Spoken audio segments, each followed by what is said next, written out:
Over the past 2 weeks, I've set up a script to control all the animations in my game.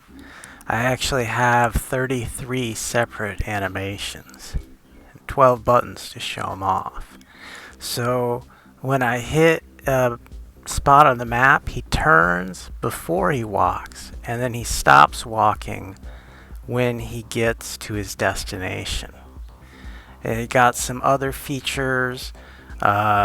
If we put him in kneel and then tell him to move, he stands up, then turns, then walks.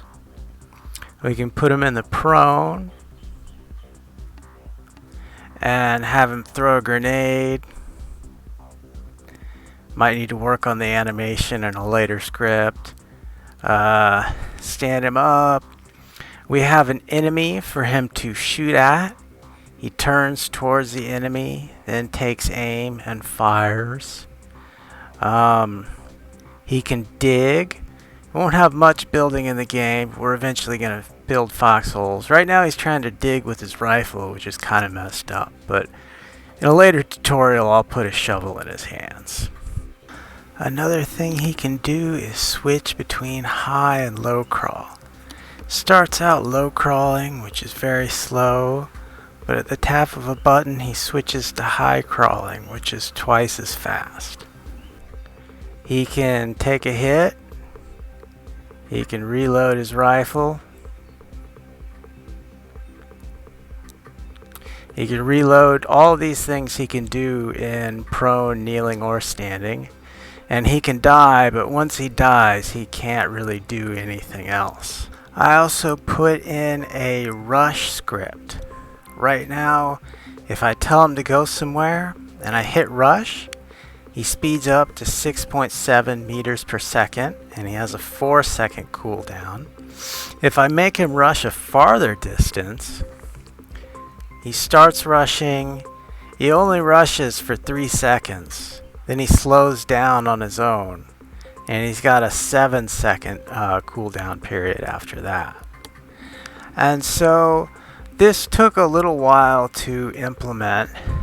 Like I said, I've got 33 separate animations. And I did not use the Mechanim system because this whole page would just turn into a giant mesh. Some of them I have to go through the same animation several times and eventually have all of them have loops going back to stand idle and kneel idle, prone idle. It would be ridiculous. So what I did is I wrote a script for it. And it's actually 600 lines long, which is the longest script I've ever written in my lifetime.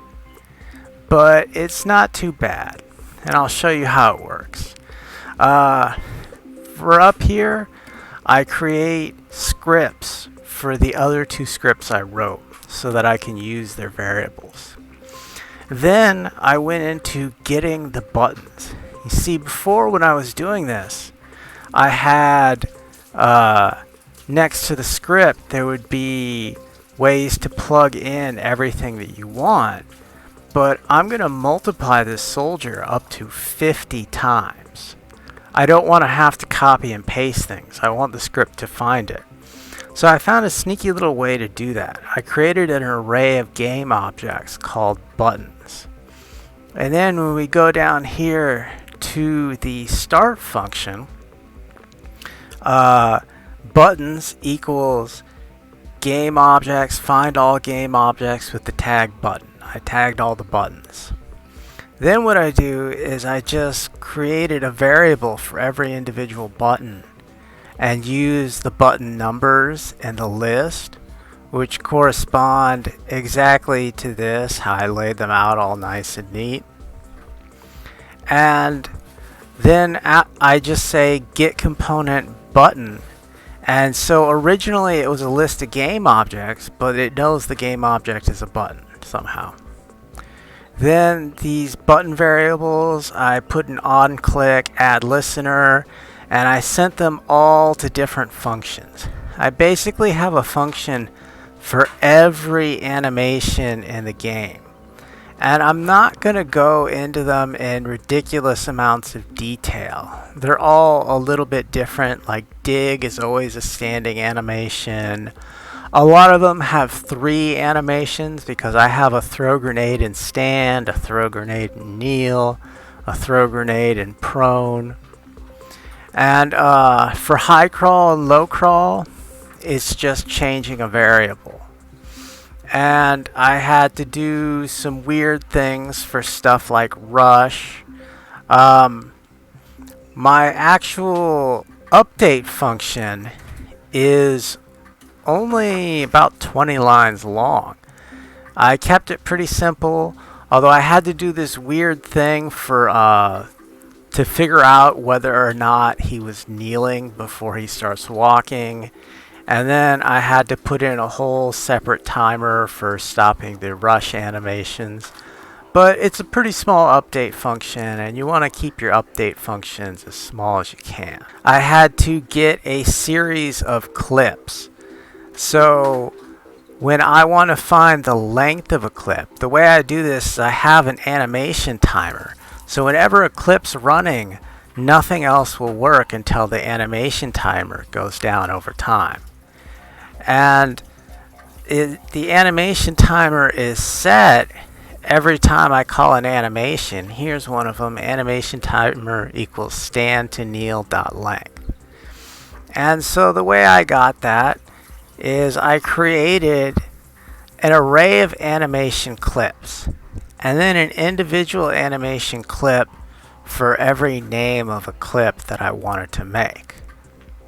Then to populate the array, I just said clips equals anim, that's the get component animator, runtime animation controller dot animation clips, and it just gets every single clip that's on this thing.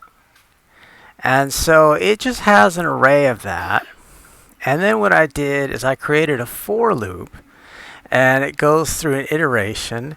And then it just has an if statement for every single one of them for the names of the specific animations.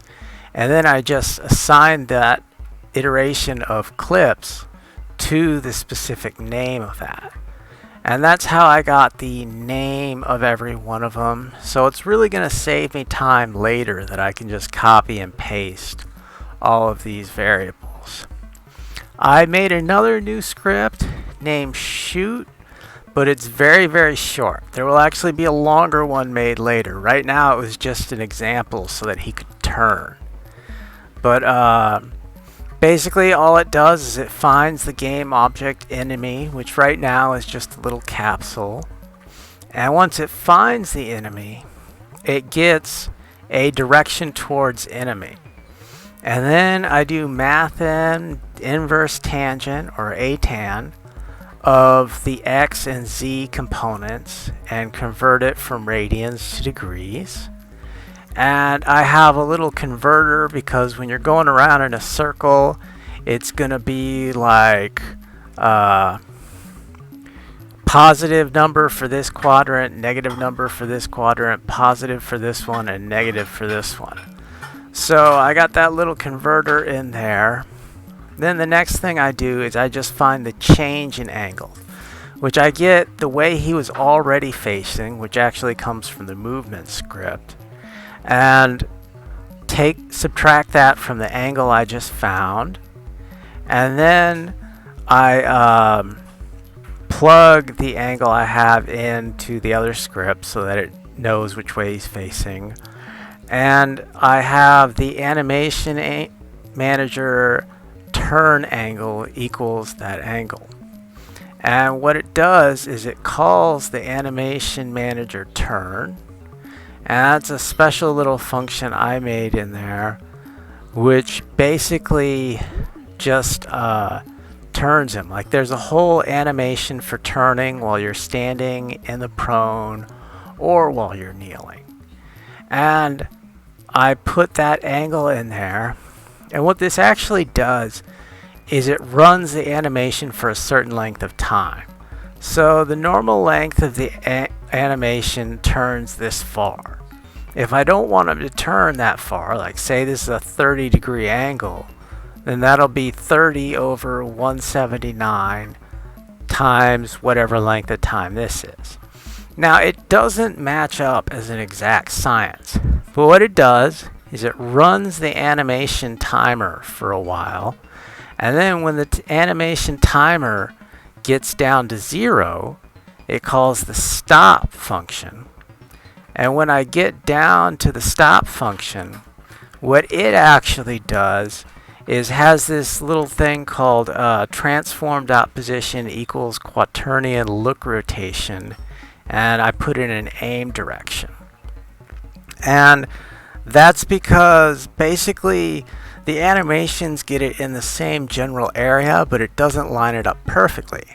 And so I want to line it up perfectly. It's normally only like 5 to 10 degrees off, and you know, the player's not really going to see 5 to 10 degrees at this small of a scale here. This is what the player will actually see when they get the game. That's pretty much it. I have a similar thing on this rotate soldier. It's almost the exact same thing I just showed on the shoot script, but it's to calculate when to turn after you put in a new rally point. And next week I'm going to work on the disappearing trees. Thank you for watching another episode of SS Street Fighter. Leave a like, leave a comment, and click subscribe to join the Street Fighter army. I'd also like to send a thank you to my Patreon supporter, Charles.